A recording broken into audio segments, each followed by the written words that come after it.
Thank you very much. I will start, first of all, by thanking you all to be here. As you are now enjoying your pizza, so I would be very excited to go with you through what I have today, which is, as the topic shows, higher education in Senegal. So recent developments in the meaning and nature of public and private education. So before I go and start with what I have, my outline, and going with you guys through the body of the presentation, I just want to say two things. One thing, through the presentation, if you hear the term state, I'm not referring to its meaning in a US context. So I'm referring to the state as a country, as the government public organizations to run higher education in its public universities, and also controlling the private institutions. So anytime you hear the term state, so I'm referring to a country itself, right? The second thing is the broader picture of this presentation. We are living in a very globalized context now that doesn't leave anything, out, and education is included in that global trend of, everything that's going on. Now, this context of the presentation is tied to two things. One is, if you're familiar with the Bologna process of 1999, when European countries get together and try to think about the future of their higher education system for three main aspects, the mobility of the teachings and the students, the harmonization of the degrees, from different European countries, and focusing more on research on a European scale. So that's from 1999. In Francophone countries, this Bologna process is well known as with the term LMD. L for licence in French, that states for, it's the same as BA. M for la maîtrise, which is the equivalent of the master, and D, which is the doctorate, or the doctorat d'état, as it's known in the French system. That's the PhD. So that's the context we have. You have Bologna 1999, that had a lot of impact in European higher educations. Then later on, in the CAMES, that's the African and Malagasy Council for Higher Education, which is a grouping of different Francophone countries, from Senegal to Madagascar, Benin, and a lot of countries. So when those countries started to have a more harmonized, system of their higher education, part of the aspects of this system was really tied to the Bologna process of 1999. So that's where you see really the global aspect, And as I'm speaking now, Senegal started to implement this program, or the LMD system, around the end of 2004. Only one university started. And around 2010, a lot of universities, if not entirely, but they will take it like different programs. Let's say education, one component in education takes the global aspect, while other science and linguistic and literature programs are still waiting on. So this is something very fluctuating, and still now, there is not a complete, particularly in its fullest way, implementation of this LMD system. So that's the global aspect you have. What we will be focusing more now on is how those global, perspectives, how did they reflect in the local context, right? Particularly, the two things I will be focusing are public and private education, but maybe 70% on public education. What's the meaning of public education? What makes a public education system to be public? What makes a public education system to stop being public? Is it about money? Is it about school fees? Is it about the government traditional role to take care of education itself and to control private ways of leading education to be tied to the official rules and laws? So in a sense, what really makes a public education system to be a public education system? As we go now through the Senegalese system, I will see as much as I can, because a lot of things are really evolving. We really don't know where they will end. We really don't know. Really. And that's the main thing why many of the features you will see, some are current features, other features are projections, government official projections, and they have, Vision 2022.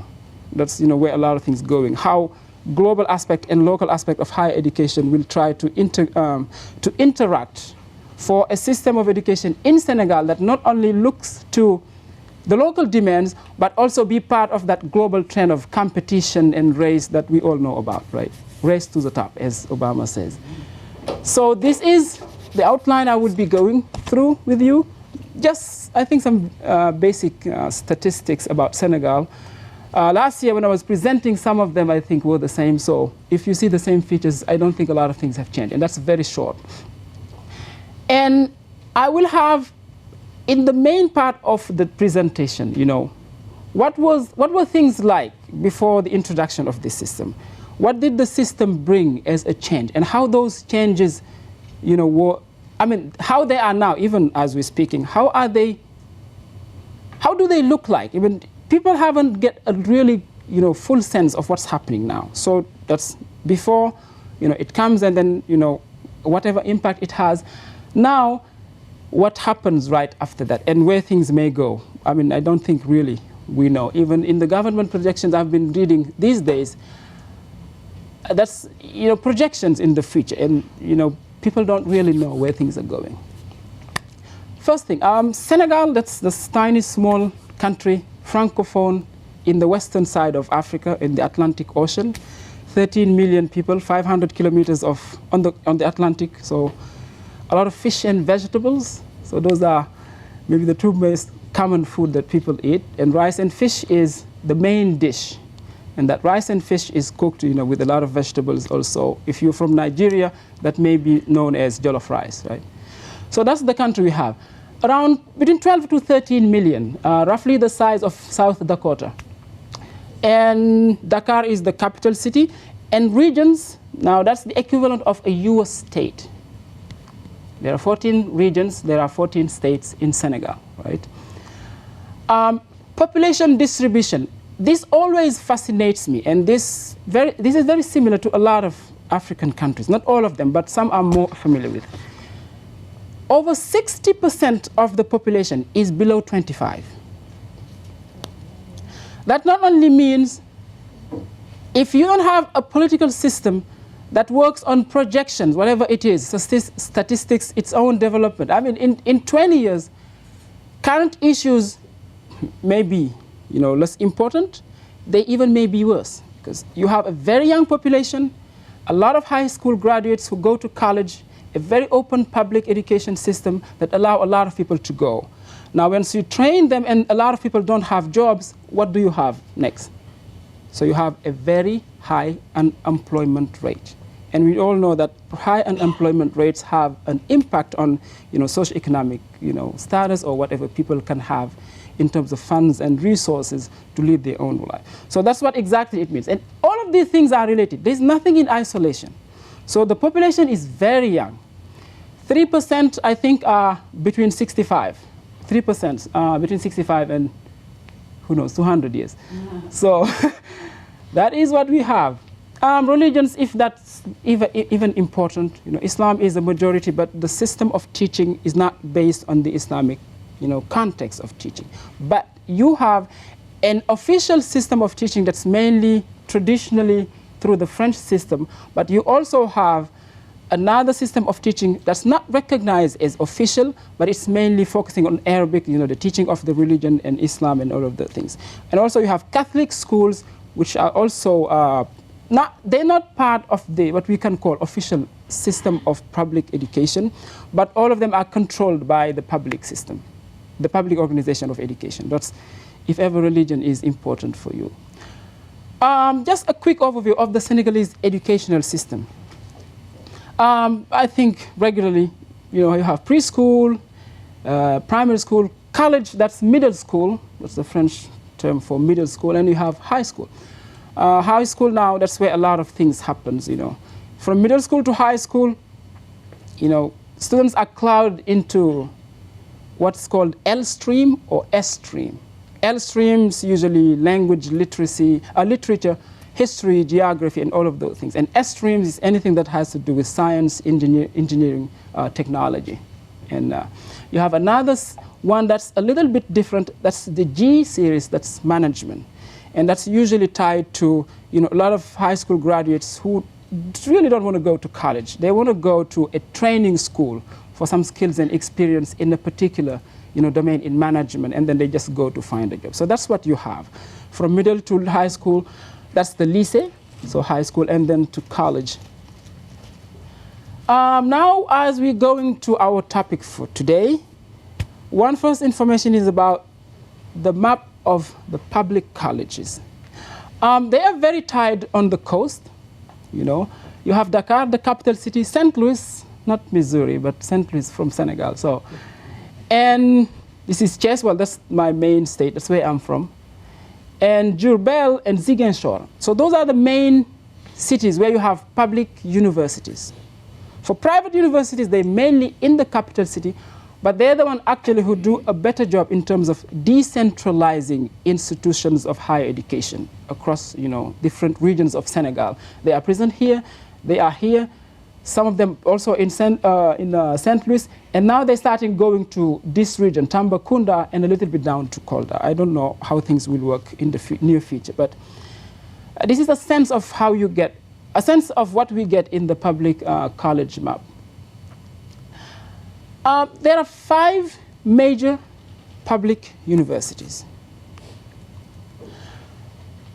The biggest one, which is the University of Dakar, or University Cheikh Anta Diop, by the name of the former Senegalese scholar. Actually, 84% of the student population is in that university. That was the first and only national university. That's if you go to a lot of countries, you know, in the beginning you have a national university where everybody go, and you know the number of students were not big, so it could accommodate a lot of people. Up to the early 80s, numbers started growing, and now, you know, it's this university that has the bigger impact. And you have 4 other universities, and the 4 other universities are in other regions. And there was a new change with the Senegalese government to open what's called regional college centers. That's the term, you know, les collèges universitaires régionaux in French.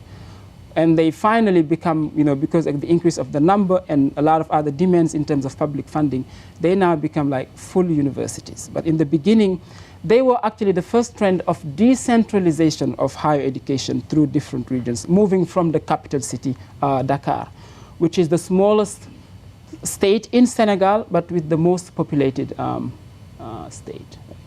So that's what we have now. And in terms of numbers, University of Dakar, it's 75,000 students. St. Louis, that's where I went to college, that's in the north. 6,000, that was the second university opened in 1990. And then later on you had the University of Thiès, the state where I'm from, and Ziguinchor in the south, and Bambey in the central western side. So in terms of numbers, this is roughly what you have. You know, it's good to have a sense of the numbers. This is a tiny, small country, by the way, 13 million people, right? And for private institutions, in 2000, they're not many. That was a landmark date, 2000, because we had a new regime, a gentleman who had been an opponent for 26 years get to power, and he actually was the one who opened a lot of, you know, trends for education itself.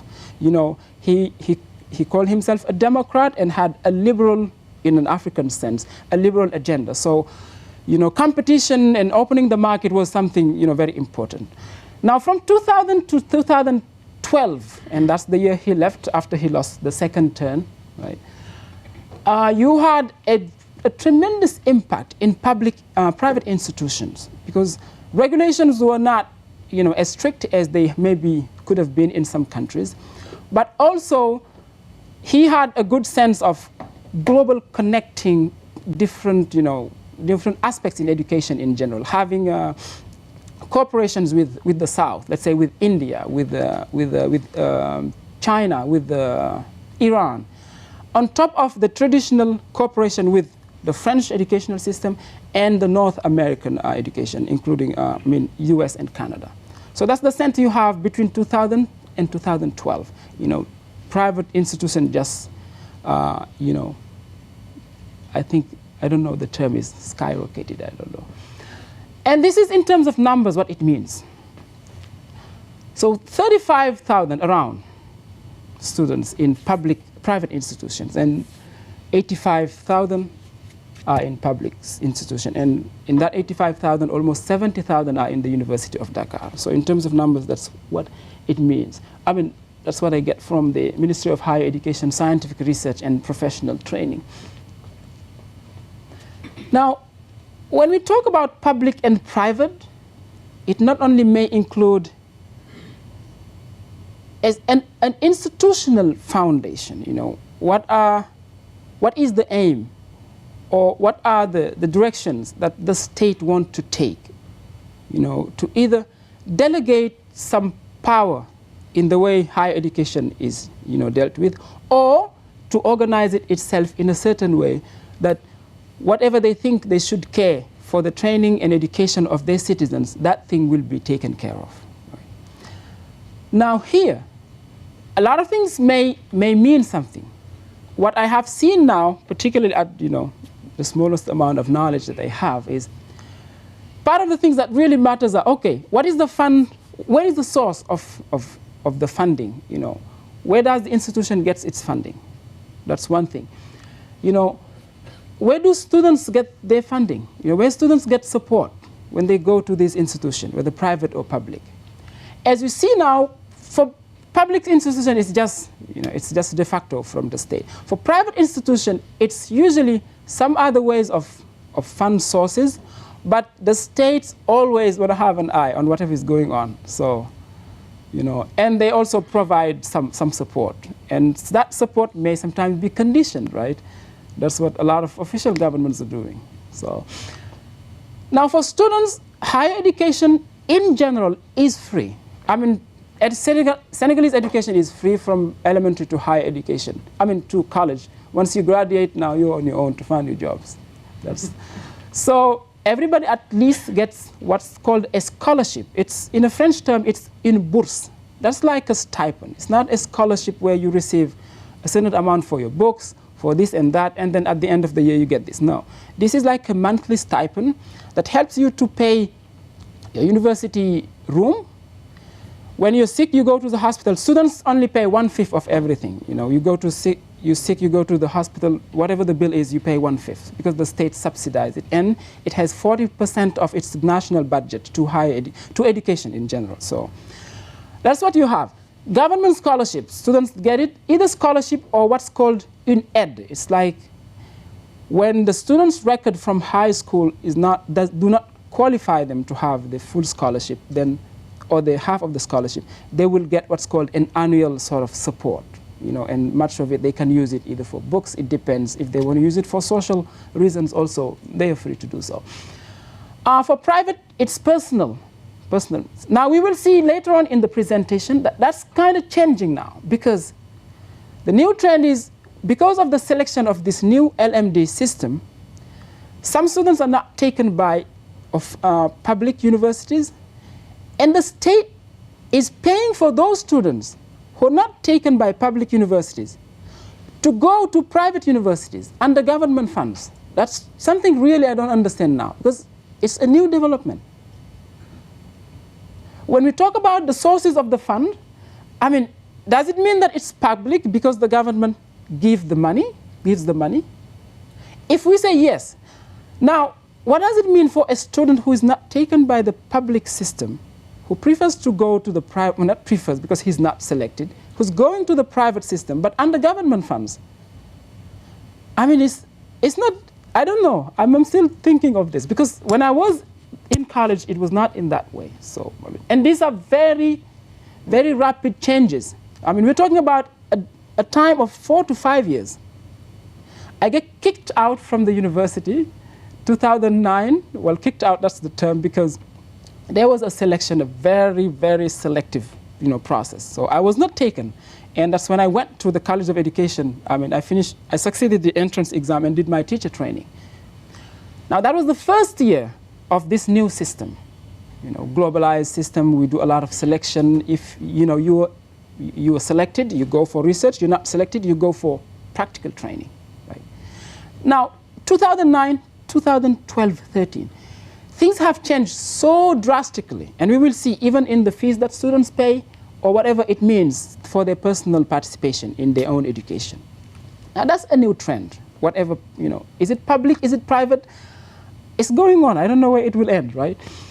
The trust in degrees that are offered. Traditionally, people had a lot of trust in public universities. They say, it meant something when you say, this degree, I got it from the University of Dakar. Everybody knows what it is, There's a kind of prestige. When somebody says, my degree is from a private university, I don't know, there's some sense of prestige in it. So trust in the degrees is one thing. Market-oriented, I think that's the best case to take from that is maybe the US, where we accuse higher educational institutions to train people on skills and experiences rather than that cultural agenda of education itself, just to make people better citizens. And that's very present in our private system, where public universities are more focused on research training and teaching, whereas in private they may include a small amount of that, but it's more about how do we get these young men and women ready for this thing. And that's why most of them will focus on management, finance or accounting and some of those areas. On fees and scholarships in public universities before 2013, this is something I think that is still evolving because things are going this. Students are paying more, and then the support of the government is going down.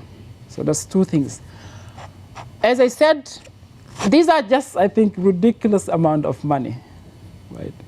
The annual fee for a Senegalese student before anything changes is less than $10. Less than $10. You have state support. I mean, a lot of students could save even money at the end of their schools to do their own business. So this is the context we're talking about. And things are just evolving. I don't know where they will end. So students who don't have that support still have that annual aid I was talking about. And yes. Now, just one thing here. I like this quote. Still, access to higher education is strongly influenced by parents' income level. Among the total number of students enrolled at the university level, only 1.6% came from the poorest 5% of the sampled households, while 60.7% came from the richest 5% of sampled households. This means something as we go later on through the presentation, and that is, we all talk about access to higher education, private, public, and then access comes, what do we need to get access to higher education? It includes a lot of things.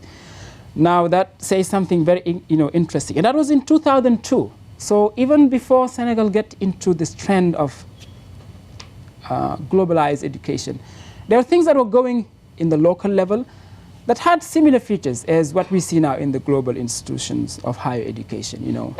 The amount of funds we have. How do we think we are ready for higher education in general? Now, from 2000 to 2005, I think these are just some random government features I have. We see the unit cost, and this is CFA currency. I think currently $1 is around 446 CFA francs. So you see from 2000 to 2004, and then right from 2004 to 2005, things are really increasing in a little bit. And the unit cost per capita also in a very similar trend. Now coming to the Bologna process, I think all of you might be familiar with that. Higher education in European countries after 1999, it's about students moving from France to Spain to different countries, particularly with the Erasmus Mundus that includes also other students from the south. So it's a scholarship program. Other programs are not scholarship but government supported in a European sense.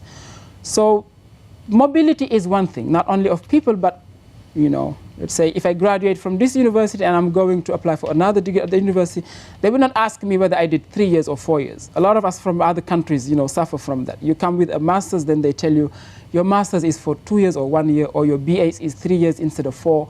You take another year, and a lot of people really lose time and money in that. I think that's something maybe globally connected institutions need to work more on.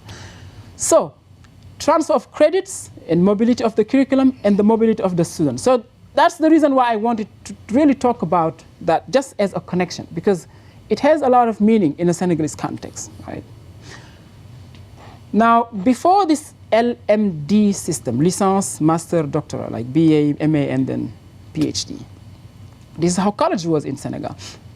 3 years, the BA, and then you have 2 years for your masters, and that may depend. Some professors take more time to, to finish, help the students finish with their thesis, so somebody may end up having 3 years instead of 2, right? Because they finished their coursework, but it took them 2 years because of the time the professor could have, to write their thesis. And the doctorate also the same apply, right? The doctorat, the troisième cycle in traditional French system, like a third cycle doctorate, which you do after your MA. And usually people go to teach. Some professors might write their PhD in an American sense, as we understand it, even 15 to 20 years after. So, and that's the sense. Now, in the LMD system, this is how things work. I put a question mark because different universities try to apply how they understand this system based on what they really want to do. And that's really something very different. I mean, in Senegal, people were avoiding to take the full system as it is in in a European context. And it brought a lot of issues, whether is Senegal having a neo-colonial agenda to just take anything that comes from France or the West and just do it without even looking to whether it has an impact in its local context, or whether issues of access and incomes in a local context actually make sense for this system that's sort of imported, right, between codes. So that's what you have. 3 years still for the BA, 2 years for the masters, and there's, you see these features. There's what's called un master 1 et un master 2. You finish your master 1, as they call it, after the coursework. There's a selection between the master 1 and the master 2. For students who are going to go for a research route, they are selected, and students who will not go for a research route. And the problem here is there is no choice. And that's I suffered from that, right? That's why. So you have a professional master or a research master. If you go for the research master, you may end up finishing a PhD. For the professional masters, a lot of people will just end up as in a traditional sense of a public institution, because you go to get some skills for a specific domain, and then you graduate and go to work to be in the workplace. That's what it is exactly. So you see a public system now that's still protecting a private system, but that's taking some aspects from that very private system. So, because traditionally we didn't know that in this public system. Now these are part of the new changes, more selective criteria from licence, the BA, to master and doctorate. So a lot of criteria that's been added, because professors felt that once the students are selected in the new LMD system, they have to advise and finish the supervision of every student to finish their master's thesis and PhD thesis. I don't know whether it's subjective or objective, but one of the reasons why the student unions went on strike based on the selection was that you just can't not take us because of this fact that you will not be able to supervise us. Right? So this is what you have when something new comes. A lot of people are under pressure for what their role will be in this new thing. Now, depending on what their role will be in this new thing, now people try to navigate into this new thing that's being implemented. And that's why it's like there's a fire. Everybody tried to save themselves, right? So, but that's what we had. Higher fees, and we will see with some of the fees I have later on. I think I have to go a little bit quicker before the time finishes. Higher fees. Remember, $10 a year. That's really an amount of money that's, I think, interesting. So higher fees, they increase. And college entrance rate are lower because of that selection process. A lot of high school graduates will make it to college. Some will make it up to the second year. Because of this selection, a lot of students run the risk of not finishing a BA even. Some students, that's the term we can use. I don't think kicked out, or they're not selected. So they can't make it anymore in the public system. So you have 2 years in college, you didn't finish any BA, so what does it mean? college entrance rate saw an impact on access, I think because of the fees that are increasing, and the state support to students left out by public universities. That's the thing I was talking about. This is very new. I really don't know where it's going. You are applying to a public university, or you are in a public university, and you don't make it, then they advise you to go to a private. But the very state that says they have a public and a private university system will support you for your private education. I don't know. And it started this year. This is very new, 2013, 2014. And I think for the first round, it was about either, I'm not sure, 400,000 students or, no, 40,000 students, or, I have to double check with my number. I don't remember exactly. But that's a very significant number of students. Now, access to state support. These are current and projections, current aspects and projections by the governments, or by what we can call to be the Ministère de l'Enseignement Supérieur, the Ministry of Higher Education.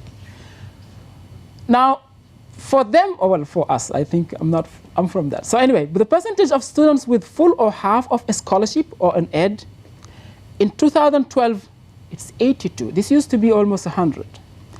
That's going to go down to 79 this year, and next year, as we speak, because it's 2014, 2015, it's going to go down to 77. Gradually. You see, the sources of public support to higher education is going down, but at the same time, we will see the amount of students in private universities is not doing this. It's just 1%, from 34 to 35. And that's the number of students you have, as the projections go. Now, this tells something that the number of students in public institutions will definitely decrease. You see a correlation between number of students you may have in a public system with whatever public funds they have in terms of the sources of the money they have to go through, education. And that has a history. Now, anything that has a history before it just dies down, there will be a long transition period during which, trial and fails, and that's what I think is going now. I don't know if in 30 years what's really going to happen. And now, the percentage of students covered in university social services. This is, every student pays 1/5 of, bills in the hospital, or even the food, because universities have public restaurants in the university. So students eat at the public university restaurants, and then that's also 1/5 of everything that you pay. And everybody can afford it. Even the room you pay at the university, it's 3,000 CFA francs, which is roughly less than $5, I guess, for a room per month, right? Now, new features for fees in public institutions, and these are like, what has this new system created, or what has it impacted? How do we see things as this system now is going on? In a dollar, it may not mean a lot of things. These sums, this is 25,000 CFA francs. $1 is 466 or 462. So for the first year, that's what students pay. Second year, third year, up. If you are doing a PhD, your registration fee is that amount, right? And then you see here how it's gradually going up. It's not highly significant in terms of the amount, but it means a lot for a system that had an agenda of universal public education. And that's what the sense that a lot of people have. And that's really tied to the trust people think they have or they no longer have in a system that said that part of its agenda is to work with its own citizens to provide universal education for whatever cost. And 40% of the national budget is allocated to that. So now, access to public higher education, this is some of the features we have now. Remember, access and the sources of the funds that students have to go to higher education institutions. As we see, I was saying, in private institutions, it's 34 to 35. There is not a big change. as the projections go to 2016. For public institutions, also, it's going down a little bit. I don't know if the rate will increase or not. I really don't know. I'm not a government specialist. I just see the facts and I try to make sense of them. But coming from a system that was different as it is now, at least for part of its structure, I may say that in the future, two things will be very significant. Number one is access. It's access, but it's more about, what is the background, the socioeconomic background of the students who have access now to higher education. Are there many students from other countries who come? To Senegal? Yes. There are the three main countries that send students to Senegal are Morocco, I think Guinea, and I think either Cote d'Ivoire or Mauritius. I have to double check with my facts. But Morocco has, a very high population of students, and most of them are in medicine. Most of them. Is the language of instruction French? French, yes. The language of instruction is French. And that's why maybe Morocco and Cote d'Ivoire also have a lot of things. Now for Cote d'Ivoire used to receive a lot of West African students. But since the crisis of 2001 and then the later crisis of 2012 or 2011, so that has drained a lot of the West African foreign students from Cote d'Ivoire to Dakar. Because Dakar used to be a very, now it's no longer, I think it has lost part of its lustre d'antan, but a lot of West African students used to come there. So we definitely receive a lot of foreign students.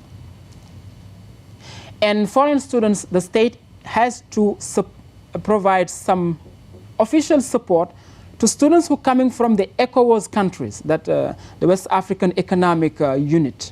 So, because they have agreements, every student that goes to a different country, they may not pay the same fees, but there are some basics that they have to provide for any students coming from those 15 different countries.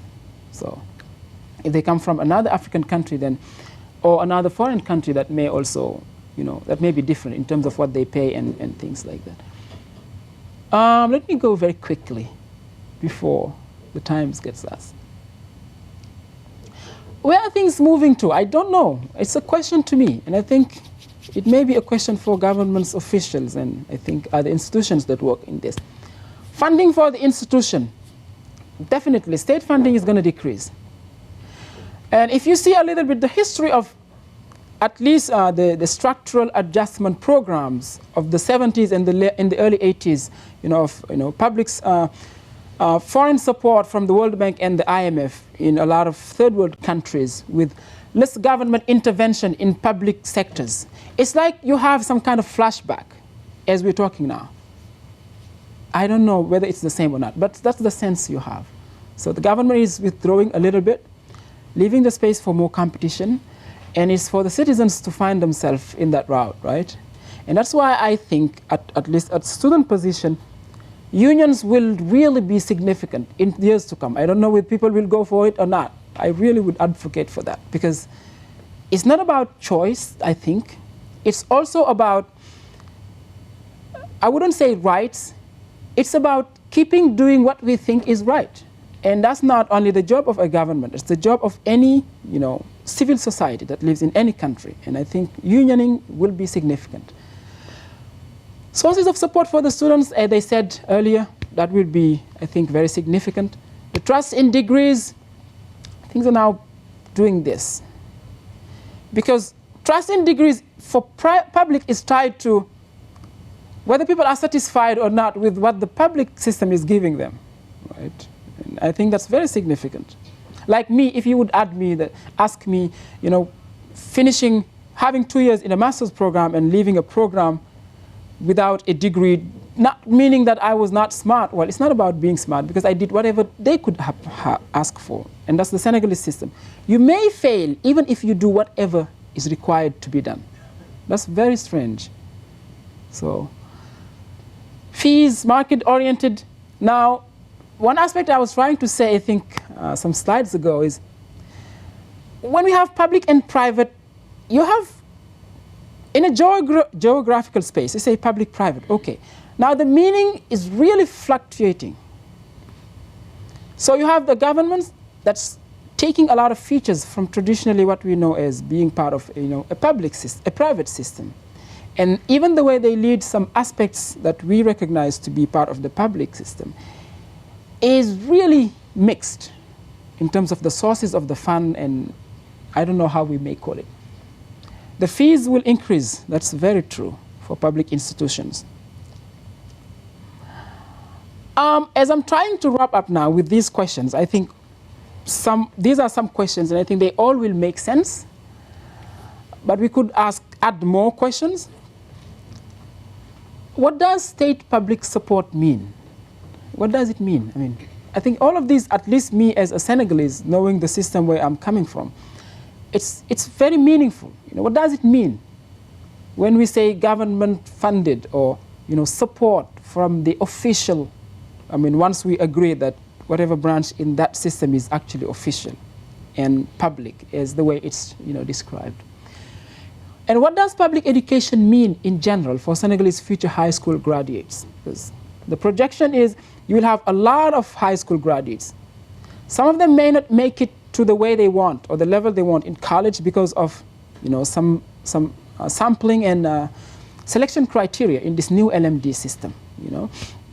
How far does money matter in this public-private divide, and how will the global impact influence the local structure of public higher education in Senegal? That's something also we really need to see in the future, because everything the belief I have is globalized now. There's nothing in isolation. There is nothing in isolation for two main reasons: languages of instruction and the boom of technology.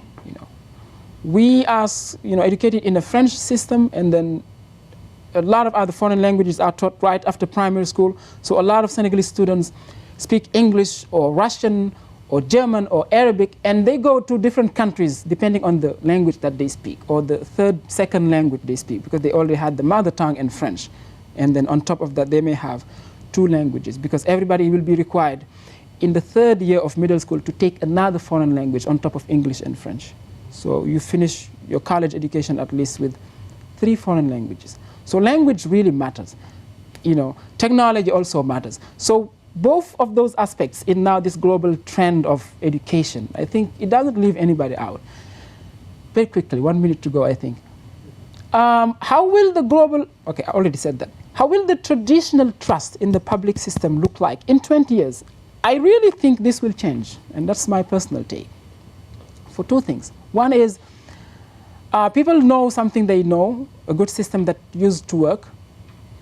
Now that local structures find themselves in demands of a globalizing world, then try to, abide by those impacts, then see a lot of things changing. And those things are changing in, what do they have control of? I mean, do they really have control of a government that want to change things? What is the power of the civil society? What's the power of the citizens? What can they make governments to change? Or even can local structures resist the power and the impact of the global system? That's another thing. I don't know really in 20 years what it will be. So that is what it is. Thank you very much for your patience. Thank you very much. You are very welcome. So now we have around 14 minutes for Q&A. So do you have any questions for more? Mm-hmm. I can ask, just over that time, and I don't know if you've looked into this, but has the focus of the content of the education changed in terms of, so for example, here it's becoming much more practical oriented and to create job skills and all of that. Have the majors that people focus on, have those changed, or are those still the same as? They have changed, and they've been changing. And this is one example. Now, all those 5 public universities are required in a government-led program that's called Un contrat de performance, a contract for performance, to try to implement some curriculum that will try to balance, because traditionally they had a very big focus on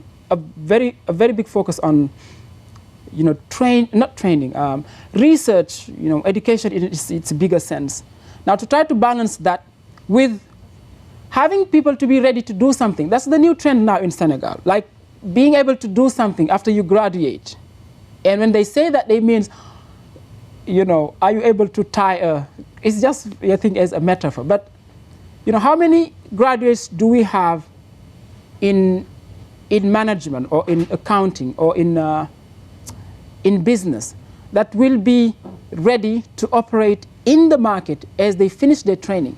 And even public universities are now including, you know, some aspects and features, not only in the curriculum, the context of what the teaching is, but in the pedagogical organization, like on top of professors and, you know, regular TAs and other, you know, students.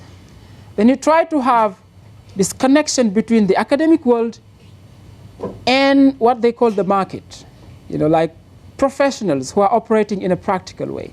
So that in the academic space, you have within that geographical space that's believed to be academic, a connection and a dialogue between, you know, traditional content of curriculums and, let's say, what do we need for students to be ready to be operational once they graduate. So that really, I think, is an example I could take to say that contents are really changing. Contents are really changing in a lot of, I think, areas. And changes, I think, are more significant in traditional sciences, like than, let's say, history, I guess, literature or languages. I don't know if that answer is. Oh, thank you. Looks like there is a disparity access in education, especially for the poor members of the society. I was wondering, what is the selection system look like? Does it drive by maybe the grades in the high school, and what is the system in the K-12 education? Is it like content based, so that it would allow them to only have, you know, grades as the, what do you call it, the dominant, what do you call it, dominant measures for selection for higher education? I'm going to start first with the K-12. That it's usually, they have a cumulative system for evaluation. Let's say you have different subjects and everything is combined. So I think whether you pass or not, it's based on, I just try to see if I understand very well what you said. It's based on the average you have when they combine everything. And that's actually follow them up to the end of high school. Now, the college selection of high school graduates is very much tied to an exit high school national exam that you just can't miss if you want to go to college. You can't go to college without having that exit high school national exam. It's an exam that brought a lot of social tension. You know, people think it's very prestigious. It's really hard to get that because you had a full year with a total of almost 22 subjects, and you have to get them all to have a national, like an average. I know friends who did it. Some people may do it 3 times. They don't get it, and that's the hardest part now of our evaluation system. And that's the primary entrance selection criteria for college. Yes, yes. You can't go to college without that entrance exam in high school. Now, how you will be ranked in your first year of college, or whether you will get a full scholarship or half as a scholarship or just the annual aid, that will depend on how well did you do in your high school exit exam and what was the cumulative average of your 3rd years of high school, because high school is 3 years. So I think it's very based on performance, the students' performance. So, and there is no positive selection, I guess, or positive discrimination aspect in the selection. I think it's a very selective system. So, and the grading system also is tough. It's from 0 to 20. And that's another thing when we come to American schools. You know, you have 15 out of 20. That's just a grade score in a Senegalese context. If you put it in 100, I don't know how people do it, but it's just like, hey, you're not going to be taken by. So it's, you know, it's something very significant, I think. But overall, it's based on performance. Yeah. You're welcome. Could you please back to slide before this? This? Oh, sorry. Yes. Oh, this one. Market oranges between public and private is different, like to explain what's happened between public and private. Can you use this example for me? At which context? On one of these? Oranges. Or market oriented? Right. Okay. This is, okay, where are things moving to? Which means, you know, what did the new system maybe trigger to happen or sort of. Now, in market oriented, traditionally, the public system was less market oriented than the private system. And what I mean by market oriented is they train people to be ready to have a job, and that's it. A practical job as they understand it. Let's say you finish your program, you go to be operational in the system, in the market itself. And that's what I mean by market oriented. Now, before the system came, it was less significant in public universities than in private universities. Now, with the new system that has been implemented now, I think it's going on. But the mood you have is public systems, the public system take features that we traditionally know from the private system that was, you know, very market oriented, and then incorporate it in its own system now. I don't know if it's going to be higher or lower. I don't believe it's going to be higher than the private because I think they both have different agendas. But I do believe that it will actually increase in public universities. That's why I put a second, how do you call that? An X? Thank you. Gracias, señor. Mm-hmm. So I hope I answered to your questions. Thank you. Yeah, we have a little bit more minutes. I don't know if anyone has More questions for more. more questions for more. Yeah, because my name is More. Oh. So.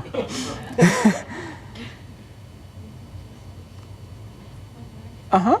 So I noticed on the map, all of The public universities are on the coast. all the public universities are on the coast. So I'm wondering, in terms of high school completion and passing that final exam, is there a disparity in terms of geography? Do more people on the coast tend to pass that high school exam versus people in the west? Or how is it? That's a very significant question. The disparity would be more tied to the background they come from and what do they have available in their area in terms of, let's say, books, in terms of public libraries, in terms of extracurricular activities, than people who live in major cities. Then that's more significant than, let's say, if they are from, you know, close to the coast or not. Because what we see is, I grew up in a rural area, and what the difference you see between, you know, urban and rural areas is, in urban settings, students have more opportunities in terms of extracurricular activities, or the amount of, let's say, books they may have, or the amount of the number of people they may see, you know, to, let's say, get together and do some educative stuff. So that's more present in an urban setting than in a setting that is not. So I think that aspect might be more important in passing the high school, you know, national high school exit exam, because maybe they feel less prepared than students who are in the urban areas. Is there any sort of government move to address that? I think so, yes.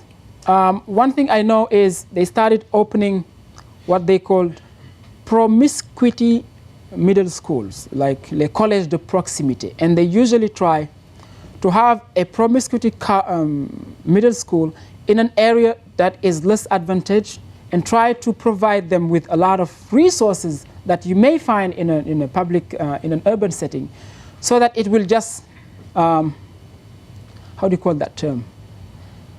It's like drag, you know, areas surrounding that school, and most of them usually might be semi-urban areas or just villages.